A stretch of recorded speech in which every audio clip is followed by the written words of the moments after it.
नमस्कार, मैं हूं आपके साथ दीपक भदौरिया। रुक करते हैं खबरों की ओर। खबर रायपुर से है, जहां पर बीजेपी प्रदेश अध्यक्ष अरुण साव का बयान सामने आया है, जिसमें सीएम चेहरे को लेकर बोले कि मैं भारतीय जनता पार्टी का बहुत छोटा कार्यकर्ता हूं। साव ने कहा है कि कार्यकर्ताओं के साथ मिलकर पार्टी को बहुमत से जिताया गया है। सीएम का फैसला विधायक दल और केंद्रीय नेतृत्व करेगा। उन्होंने साफ तौर पर कहा है कि बीजेपी प्रदेश अध्यक्ष का जो साव का बयान है, उन्होंने कहा सीएम चेहरे को लेकर जो आला कमान तय करेगा वही होगा। मैं बहुत छोटा सा कार्यकर्ता हूं। छत्तीसगढ़ में अब सीएम चयन के लिए हलचल तेज हो गई है। आपको बताते चले कि संसदीय दल की बैठक में किया जा सकता है नाम फाइनल। बीजेपी जल्द ही कर सकती है पर्यवेक्षकों की नियुक्ति। छत्तीसगढ़ से बड़ी खबर आपको बता रहे हैं, रमन सिंह समेत कई नेता सीएम पद के दावेदार बताए जा रहे हैं। सीएम की रेस में अरुण साव, धर्मलाल कौशिक और साथ ही साथ रमन सिंह का भी नाम तेजी से आगे चल रहा है। कुछ 4 नाम ये फाइनल हुए हैं, जिन पर विचार विमर्श हो रहा है। संसदीय दल की बैठक में किया जा सकता है नाम फाइनल।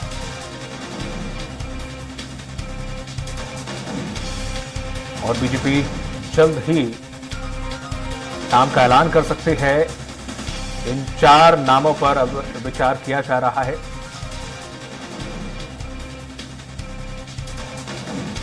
यहां पर अरुण साव ने साफ साफ कहा है कि मैं छोटा सा कार्यकर्ता हूं। और अरुण साव ने क्या कुछ कहा है वो आपको सुनवाते हैं। बहुत छोटा कार्यकर्ता हूं। पार्टी ने प्रदेश अध्यक्ष की जिम्मेदारी दी और उस जिम्मेदारी में सभी कार्यकर्ताओं के साथ मिलकर छत्तीसगढ़ में हम सब ने मिलकर छत्तीसगढ़ में भारतीय जनता पार्टी को बहुमत दिलाया। भारतीय जनता पार्टी की सरकार बनने वाली है। अब सरकार का नेतृत्व कौन करेंगे, ये हमारा विधायक दल और केंद्रीय नेतृत्व तय करेगा।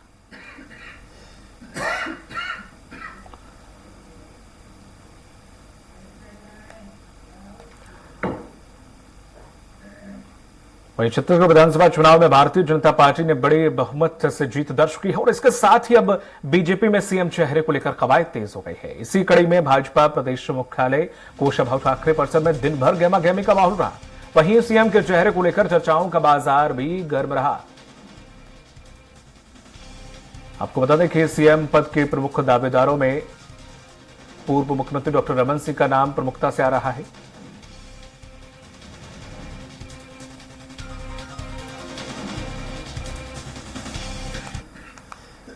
वहीं रायगढ़ विधानसभा सीट से 64,000 से ज्यादा वोटों से जीतने वाले पूर्व आईएएस ओपी चौधरी सीएम पद के दावेदार माने जा रहे हैं। ओपी चौधरी ने रायपुर में बीजेपी मुख्यालय में प्रदेश प्रभारी से मुलाकात भी की है।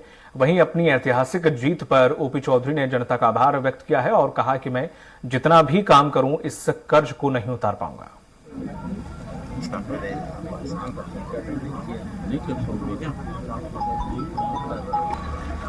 शुरू वाले थोड़ा नीचे हो जाओ, पीछे वाले फोटो ले लेंगे आप।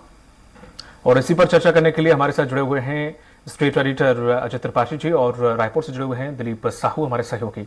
अजय सर, जिस तरह से देखा जाए, एक जीत की अगर पहले बात करें कि जो जीत पहले से सुनिश्चित नहीं थी और बड़ा लोग ये सोच रहे थे कि हाँ सीटें बढ़ सकती हैं लेकिन जीत हासिल नहीं हो सकती, चाहे वो वहां के पत्रकार रही हों, चाहे वो वहां के विषय विशेषज्ञ रही हों, लेकिन ये जीत बीजेपी ने दर्ज की है। इसे सबसे पहले आप किस नजरिए से देख रहे हैं? के बारे में सोचा कि छत्तीसगढ़ से मैंने बहुत कम गया, 2-4 बार ही जा पाया। मुझे लग रहा है कि जो तैयारी बीजेपी की मध्य प्रदेश में थी कि आप पूरे बूथ लेवल पर मैनेजमेंट, उसके बाद पन्ना प्रभारी, बूथ प्रभारी, शक्तिवानी, पंच परमेश्वर और उनका डिजिटलाइजेशन, उसके बाद उनका कनेक्टिविटी, उनसे रोज बात करना, उनकी मीटिंग करना पिछले करीब 6 महीने से चल रहा था। बाकी पार्टियों के वार रूम चुनाव के 15 दिन पहले शुरू हो गए, लेकिन बीजेपी का वार रूम सेंटर में करीब 4 महीने पहले शुरू हो गया था। वहां से सबको कनेक्ट किया जा रहा था, सबसे बातचीत की जा रही थी, रणनीति बनाई जा रही थी और शायद वही बीजेपी को जो हम लोग मीडिया वाले या राजनीतिक विश्लेषक या कांग्रेस वाले नहीं समझ पाए, वो खेल कर गया।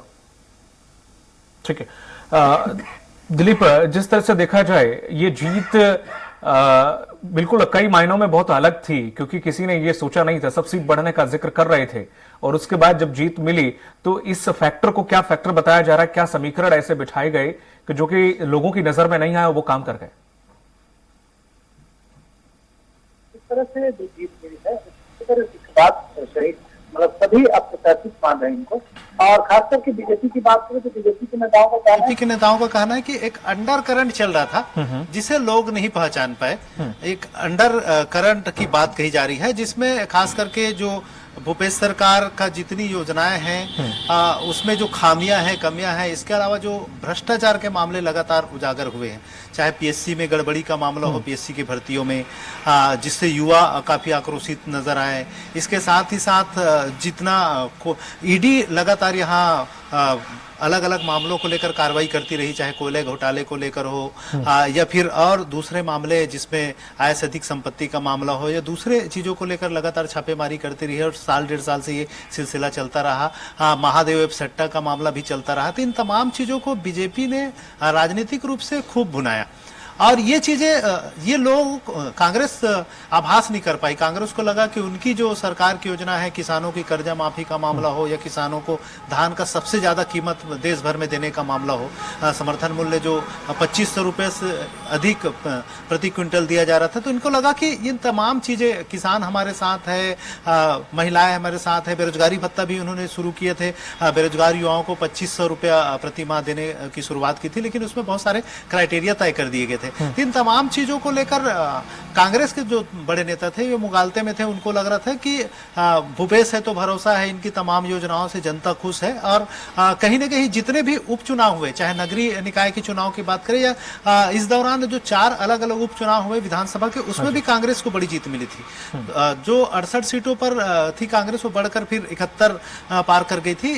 इसलिए ये ज्यादा आत्मविश्वास से भरे हुए नजर आ रहे थे कांग्रेस के तमाम नेता, और जो बीजेपी लगातार जो प्लान करती रही उसको नहीं समझ पाई। तो बीजेपी ने एक तरह से तमाम केंद्रीय नेताओं के लगातार इनके दौरे हुए, चाहे राष्ट्रीय अध्यक्ष जेपी नड्डा की बात करें, अमित शाह लगातार दौरे करते रहे, अमित शाह लगातार बैठक भी लेते रहे संगठन के साथ और लगातार रणनीतियां बनाते रहे। इसी बीच प्रधानमंत्री नरेंद्र मोदी का भी दौरा हुआ लगातार, और वे तमाम जो दौरे हुए मोदी जी के, उन्होंने सीधे राज्य सरकार पर टारगेट किया।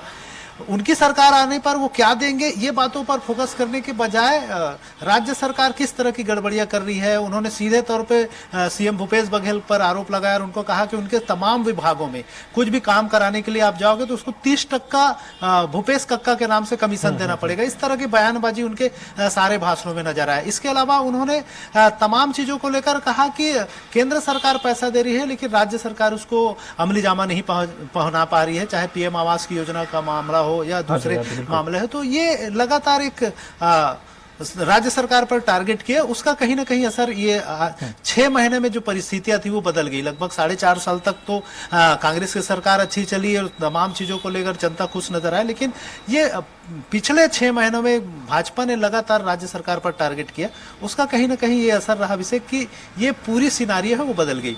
तो ये कह सकते हैं कहीं ना कहीं जो एग्जिट पोल है वे भी फेल हुए और ज्यादातर एग्जिट पोल में कांग्रेस को ही बढ़त दिखा रहे थे, लेकिन जिस तरह से जो परिणाम आए, एग्जिट पोल जो आया वो इसके उल्टा ही साबित हुआ।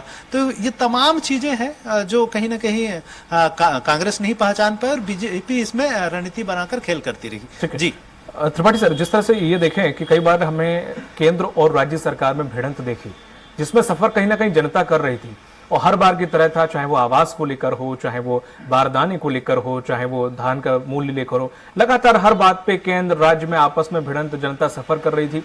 और शायद ये कहीं ना कहीं एक बड़ा ये भी एक कारण रहा है कि जब आप दोनों में बन नहीं रही है, एक कह रहा है कि मेरे आंकड़े सही है, कोई कह रहा है मेरे आंकड़े सही है, केंद्र बोल रहा है कि मैं पैसा भेज रहा हूं, वो लगा नहीं रहे, वो कह रहे मेरे पैसा आ नहीं रहा है, तमाम सारी ऐसी चीजें भी देखने को मिली जिनमें जनता वाकई सफर कर रही थी। देखिए, इस तरह की घटनाएं अक्सर हुआ करती हैं जब 2 पार्टियों की सरकारें अलग अलग हुआ करती हैं केंद्र और स्टेट में। और जो दिलीप जो बात कह रहे थे कि बीजेपी की रणनीति, जैसा मैंने भी कहा था कि लगभग 6 महीने पहले अलग ढंग से रणनीति बनी और सारी की सारी कमांड भारतीय जनता पार्टी के अध्यक्ष, भले राष्ट्रीय अध्यक्ष जेपी नड्डा साहब हों और वहाँ पर अरुण साव जी हों, लेकिन पूरी कमांड पूरी तरह अमित शाह जी के हाथ में आ गई। तो जो एक स्टेटिक्स बनी, जो रणनीति बनी, बूथ मैनेजमेंट जिसे कहा गया, वो बहुत बेहतर तरीके। तो पिछले 6 महीने में इसको बहुत लोग नहीं समझ पाए, कम से कम कांग्रेस तो इसको समझने में बुरी तरह फेल हो गई। ये सबसे बड़ा कारण बीजेपी की जीत का बनता है।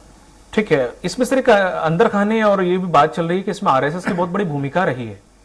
नहीं, देखिए, जहां भी भारतीय जनता पार्टी की सरकारें हैं, क्योंकि भारतीय जनता पार्टी आरएसएस का अनुषंगिक संगठन है और सबसे प्रमुख अनुषंगिक संगठन है, तो जो स्वाभाविक रूप से सरकार को बचाने का काम पितृ संगठन माना जाता है, ऐसे में पितृ संगठन तो स्वाभाविक रूप से काम करेगा। तो आरएसएस, और विशेषकर छत्तीसगढ़ में चूंकि आदिवासी इलाका बहुत बड़ा है, उस इलाके में आरएसएस बहुत अच्छा काम करते हैं। और तमाम जो चाहे आदिवासी सेवा भारती हो, चाहे आदिवासी संगठन हो, चाहे और भी संगठन इस तरह के बहुत सारे काम करते हैं, तो स्वाभाविक रूप से उसका असर पर वो संघ का काम ये लगातार चलता रहता है। वो कई बार हम लोगों को या कांग्रेस को या बाकी को दिखाई नहीं पड़ता और वो चलता रहता है, तो उसका असर भी स्वाभाविक रूप से, उसका कंट्रीब्यूशन तो इस तरह की हार जीत में होता है।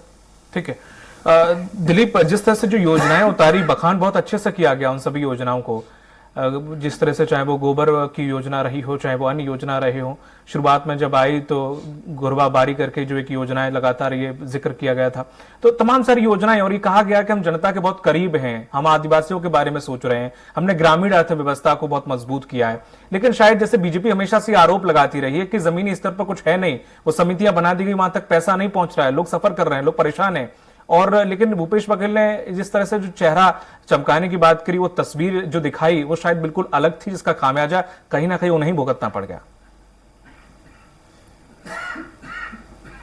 जिस तरह से सरकार की जो फ्लैक्सी योजना थी, नरवा गरवा घुरवा बारी, मतलब ग्रामीण अर्थव्यवस्था को बेहतर करने के लिए इन्होंने जो योजना बनाई थी कि जिसमें नरवा मतलब जो छोटे छोटे नाले होते हैं गांव में 12 महीना उसमें पानी रहे, उसमें संरक्षित किया जा सके, बरसात का पानी रोका जा सके, ताकि कृषि के लिए, सिंचाई के लिए साधन उपलब्ध हो और वाटर रिचार्जिंग में भी मददगार हो। इसके बात तो कही गई, लेकिन इसके लिए अलग से बड़ा फंड नहीं रखा गया, बजट में कहीं पर भी इनकी फंड की बातें नहीं रही। और इसकी जो भरपाई है केवल जो मनरेगा के तहत जो काम होते रहे उनके थ्रू कराया गया। तो इसको एक सवाल एक बड़ा उठाया गया कि भाई आप जो फ्लैगशिप योजना बनाए हैं उसके लिए कोई बजट में प्रावधान ही नहीं किए, तो इसको लेकर बीजेपी लगा सवाल खड़े करते रहे। वही इसी तरह जैसे गरवा की बात करें, गरवा मतलब गौधन न्याय योजना इन्होंने शुरू किए थे। 2 रुपये किलो में गोबर खरीदी गई, वर्मी कंपोस्ट के रूप में उसे बनाया गया। शुरुआत बहुत अच्छी रही, लेकिन फिर 2-4-6 महीने में ऐसे हुआ बहुत सारे गौठानों में फिर गोबर की खरीदी बंद हो गई, या फिर जहाँ पे खरीदी हो रही थी वहाँ वर्मी कंपोस्ट प्रॉपर नहीं खरीदे गए या उनको पैसा प्रॉपर नहीं मिला। इस तरह से बहुत सारी शिकायतें आने लगी। साथ ही साथ जिस उद्देश्य से गौठानों का निर्माण किया गया वो उद्देश्य प्रॉपर नहीं पूरे हो रहे थे कि जितने मवेशी है वो सड़कों पर नजर आने लगे, गौठान खाली नजर आने लगे। तो ये कहीं ना कहीं इस योजना को लगातार बीजेपी ने बड़ा मुद्दा बनाकर उठाया और गौठान चलो करके एक योजना, गौठान में खुलासा करने की बात और लगातार बीजेपी करती रही। इसी तरह एक बाड़ी योजना थी।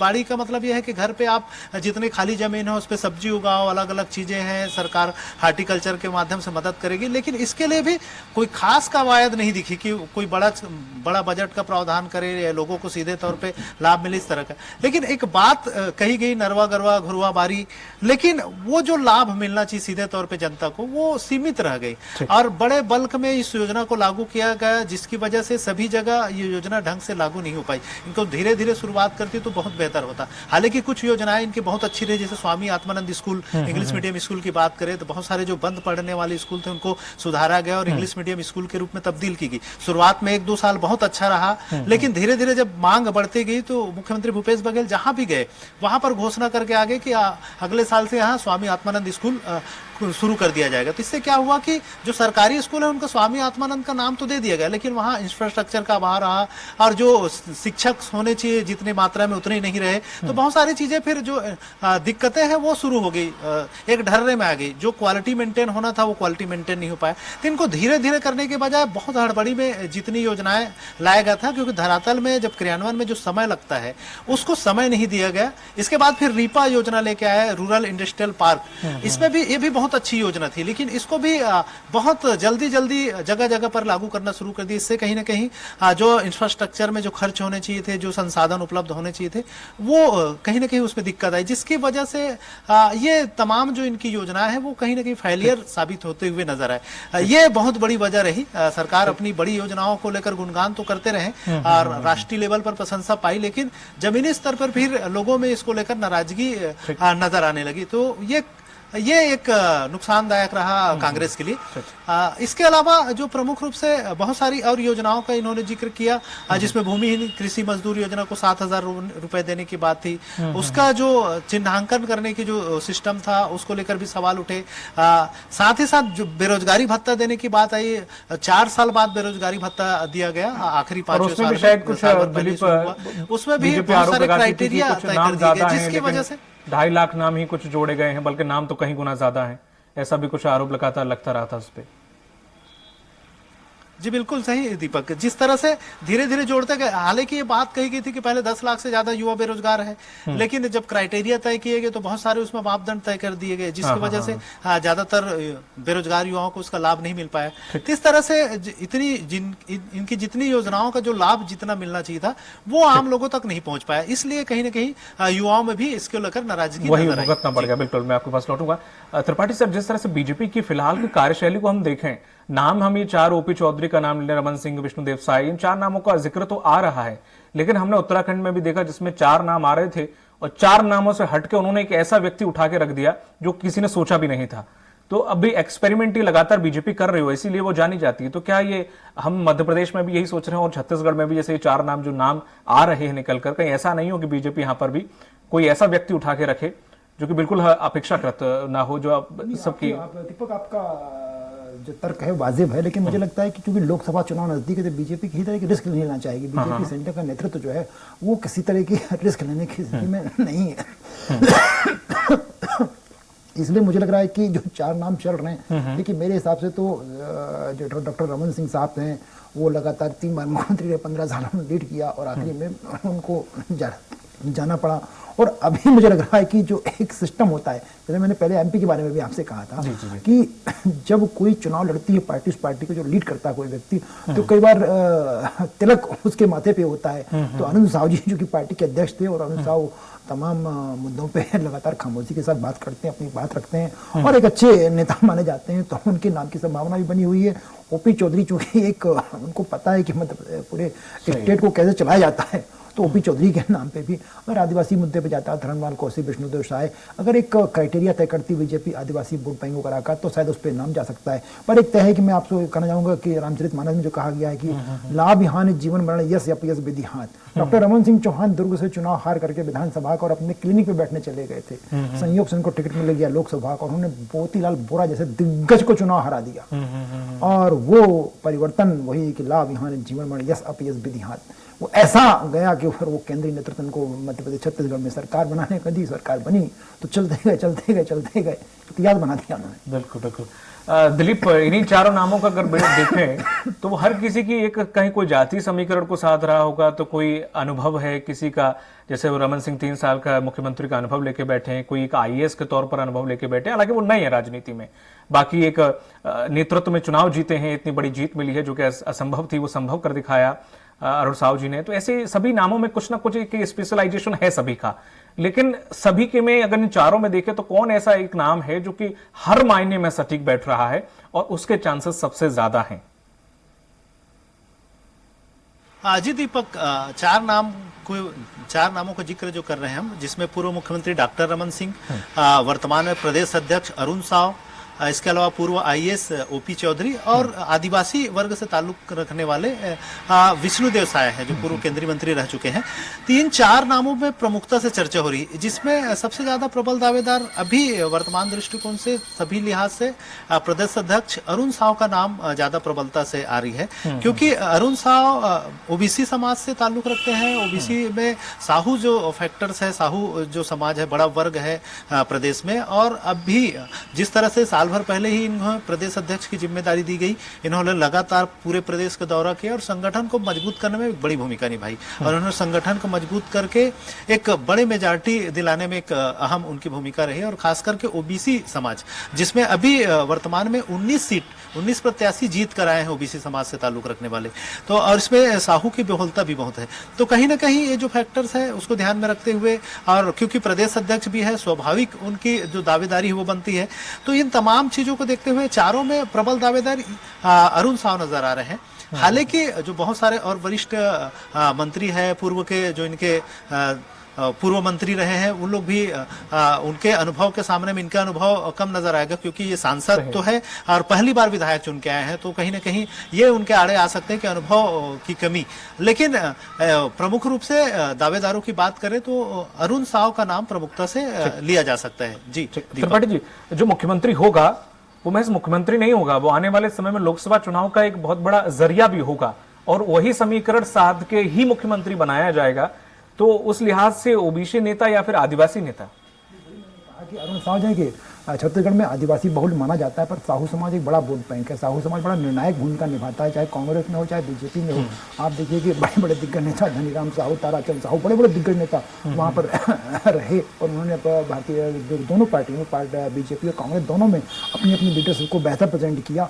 और इसलिए जब आप देखते हैं तो अभी जो टारगेट होगा बीजेपी का कि क्योंकि 2024 का जो लोकसभा चुनाव है उसको कैसे निकाला जाए, तो स्वाभाविक रूप से जाति समय जो दिलीप जो बात कह रहे हैं कि चूंकि एक तो पार्टी अध्यक्ष के रूप में उन्होंने काम किया और एक परंपरा सी रही कि जब भी पार्टी अध्यक्ष कोई चुनाव लड़ता है तो वो पार्टी अध्यक्ष के हाथ खाते में जीत जाती है माना जाता है, तो उनका नाम स्वाभाविक रूप। लेकिन बाकी लोगों भी तो हैं और बाकी जो फिर जो मैंने आपसे कहा कि 2000 में जब बीजेपी के वहाँ पर छत्तीसगढ़ बना था पहली बार, तो उस लिस्ट में कहीं भी अजीत जोगी का नाम तो संभावनाओं से परे था। मोतीलाल बोला, श्यामाचरण शुक्ला, विद्याचरण शुक्ला, तमाम बड़े बड़े नाम हुआ करते थे और आखिरकार सीएम बने अजीत जोगी जी।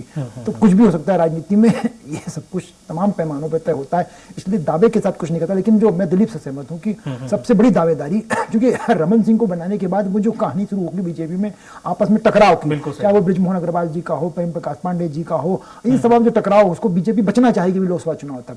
अरुण साव अगर बनते हैं तो मुझे लगता है कि ये इस लेवल का टकराव कम से कम नहीं होने पाएगा। दिलीप, ये जो मंथन चल रहा है, कब तक ये मंथन, ये तस्वीर साफ हो पाएगी? क्या कुछ कवायद चल रही है और कितना वक्त और लगेगा कि इस पूरी कवायद को परिणाम में बदलने के लिए? जी दीपक, क्योंकि बीजेपी की परिपाटी रही है यहाँ, ये औपचारिकताएं निभाई जा रही है, विधायकों के साथ बैठक और तमाम चीजें जो तय होना है वो केंद्रीय नेतृत्व तय करेंगे। जो केंद्रीय जिस तरह से बयान आया है, प्रदेश प्रभारी ओम माथुर की बात करें, उन्होंने साफ तौर पर कहा है केंद्रीय संसदीय बोर्ड है इनका, वो तय करेगा, ऑब्जर्वर भेजेंगे। और आमतौर पर ये होता है ऑब्जर्वर एक नाम जो केंद्रीय नेतृत्व तय करती है वो लेकर आते हैं और उस पर सहमति बनाने की जिम्मेदारी प्रदेश प्रभारी और प्रदेश अध्यक्ष को दे दी जाती है कि इन नामों पर आप सहमति बनाइए। और यहाँ जितने विधायक हैं, विधायक दल के नेता, उन्हीं नाम पर सहमति बनाकर उन्हीं को नेता चुना जाता है। तो कुल मिलाकर ये जो तमाम जो बैठके और कवायद जो है वो महज औपचारिकता है। जो भी तय करना है वो केंद्रीय रूप में माननीय नरेंद्र मोदी जी, जेपी नड्डा जी या अमित शाह जी मिलकर ही तय करेंगे और ऊपर से ही नाम तय हो जाएगा और लगभग तय कर ली भी होंगे, इस तरह का अनुमान लगाया जा रहा है। और एक दो दिन में जैसे ही 4-5 दिनों के अंदर ऑब्जर्वर यहाँ भेजे जाएंगे तो वो नाम की तस्वीर साफ भी हो जाएगी। बहुत बहुत शुक्रिया हमारे साथ जुड़ने के लिए दिलीप आपका और त्रिपाठी सर आपका भी। तो जिस तरह से देखा जाए छत्तीसगढ़ में कवायद चल रही है कि कौन मुख्यमंत्री चेहरा, वो 4 नाम सामने आए हैं और प्रबल दावेदार अरुण साव माने जा रहे हैं। देखने वाली बात यह होगी कि आखिर वाकई किसके नाम पर आखिर मोहर लगती है। मुझे दीजिए इजाजत, नमस्कार।